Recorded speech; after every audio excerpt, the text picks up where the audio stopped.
Assalamualaikum warahmatullahi wabarakatuh. Waalaikumsalam warahmatullahi wabarakatuh. Alhamdulillahirabbil alamin. Wassalatu wassalamu ala asrofil anbiya'i wal mursalin wa ala alihi wa sahbihi ajma'in, amma ba'd. Ya, pertama-tama anak-anak marilah kita panjatkan rasa puja-puji syukur kita atas kehadirat Allah Subhanahu wa taala yang mana telah memberikan kita nikmat, yaitu nikmat sempat sehingga kita bisa berkumpul di kelas ini. Selanjutnya tak lupa pula salawat beriringan salam marilah kita junjung kepada baginda kita, baginda Nabi besar Muhammad sallallahu alaihi wasallam, yang telah mendidik kita, yang telah membawa kita dari zaman kegelapan hingga zaman terang benderang seperti yang kita rasakan pada saat ini. Baiklah, apa kabar semuanya? Baik Pak. Ya, sebelum kita memasuki ke materi, alangkah lebih baiknya kita membaca doa dulu ya. Baik Pak.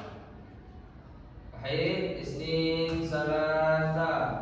A'udzu billahi minasy syaithanir rajim. Bismillahirrahmanirrahim. Rabbi ishrah li sadri wa yassir li amri wahlul 'uqdatam min lisani yafqahu qawli. Rabbi zidni 'ilma warzuqni fahma. Amin. Ya, langsung saja Pak absen ya. Pertemuan ke pertama ya ini. Ya Pak. Saudara Fauzan Azim, Hadir. Gimana basi salam? Mana orangnya? Sakit Pak ya? Oh, sakit ya. Oh, yang ngirim ke grup tadi ya? Ya. Oh ya. Baik, langsung saja ya kita masuk ke materi ya. Ya Pak. Materi pada hari ini kita akan belajar tentang taat kepada hukum Islam dan kebenaran hukum Islam.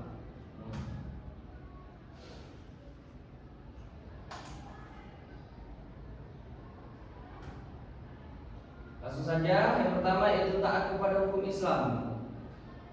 Nah, di sini definisi dan pentingnya ketaatan kepada hukum Islam yang berarti menjalankan segala perintah dan menjauhi segala larangan yang ditetapkan oleh syariat.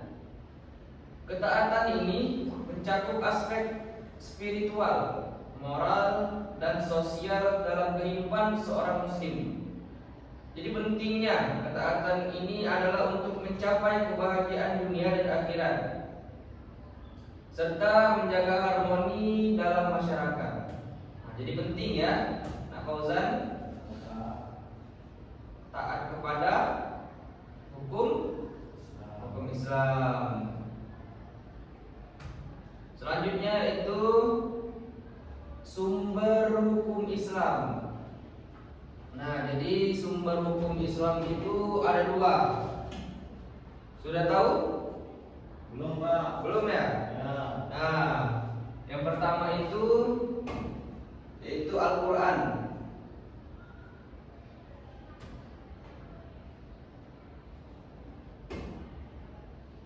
Coba ulangi ya, hukum Islam itu bersumber dari 4 sumber.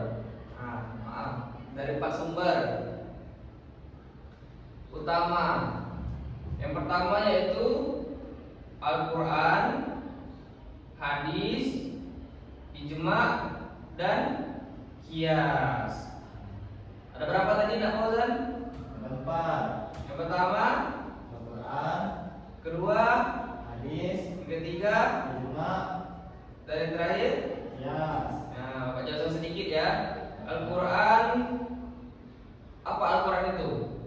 Kitab suci umat Islam yang merupakan wahyu dari Allah Subhanahu wa taala.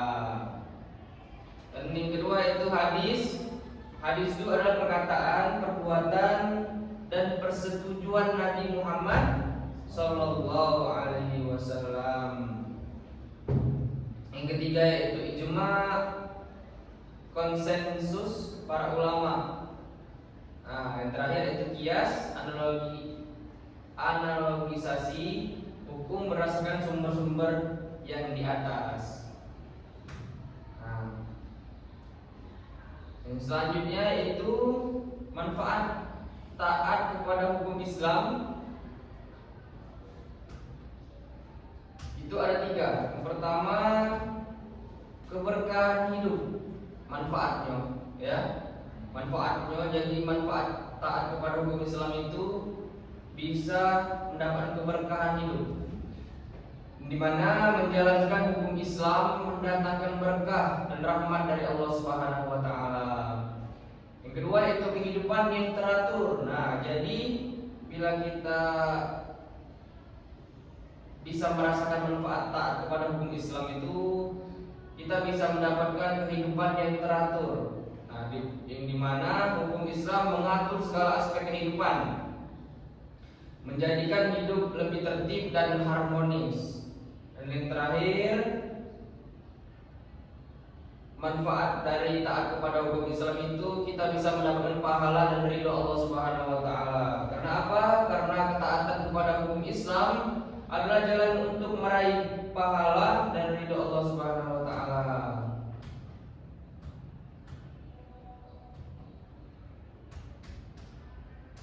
Yang selanjutnya itu yang kedua, kebenaran hukum Islam. Nah, jadi hukum Islam itu diyakini sebagai hukum yang sempurna karena bersumber dari wahyu Allah Subhanahu wa taala yang Maha mengetahui. Dan juga syariat mencakup semua aspek kehidupan dan memberikan panduan yang jelas bagi umat manusia. Nah, jadi jelas ya hukum Islam itu. Dan selanjutnya itu yang B, keadilan hukum Islam. Hukum Islam menekankan pada prinsip keadilan, seperti setiap individu diperlakukan dengan adil tanpa memandang status sosial, ekonomi, atau kebudayaan. Jadi tidak memandang ya, maupun dia miskin, kaya, tidak memandang. Contohnya itu zakat yang mengajarkan keadilan sosial dan kepedulian terhadap sesama. Nah, kita ambil dari zakat yang mengajarkan keadilan sosial dan kepedulian terhadap sesama. Nah, yang ketiga itu relevansi hukum Islam. Meski hukum Islam diturunkan lebih dari 1400 tahun yang lalu, berapa? Ustaz? 1400 tahun yang lalu. Lama ya berarti ya. Nah, prinsip-prinsipnya tetap relevan hingga kini, di mana syariat memiliki fleksibilitas untuk diterapkan dalam berbagai konteks, zaman, dan tempat melalui ijtihad dan qiyas. Dan juga penerapan hukum Islam tidak hanya terbatas pada hukum pidana dan terdata, tetapi juga mencakup etika, ibadah, dan muamalah atau hubungan antar manusia. Contohnya ketentuan ya, penerapan hukum Islam yang luas ini adalah dalam transaksi bisnis. Ada juga yang pernikahan dan tata cara beribadah. Nah, kita masuk yang terakhir yaitu kesimpulan. Ketaatan kepada hukum Islam adalah kewajiban setiap muslim sebagai bentuk pengabdian kepada Allah Subhanahu wa taala. Hukum Islam yang bersifat sempurna, adil, dan relevan menjadikan sebagai pedoman hidup yang dapat membawa kebahagiaan dan kedamaian bagi baik di dunia maupun di akhirat. Nah, dengan memahami dan menerapkan hukum Islam secara konsisten, kita sebagai umat muslim dapat membangun masyarakat yang harmonis, adil, dan penuh berkah. Mungkin itu saja yang bisa Bapak sampaikan.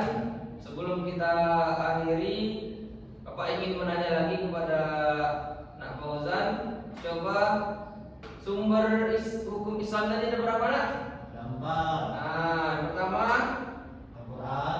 yang kedua Hadis. yang ketiga Ijma. terus yang terakhir. Ya. Nah, sudah paham berarti ya? Tambah. Ya mungkin itu saja yang bisa Bapak sampaikan. Lebih dan kurang Bapak mohon maaf kepada Allah, kita sama-sama mohon ampun. Mari kita akhiri dengan melafazkan subhanakallahumma asyhadu an la ilaha illa anta astaghfiruka. Amin. Baik, Pak tutup dengan ucapan wassalamualaikum warahmatullahi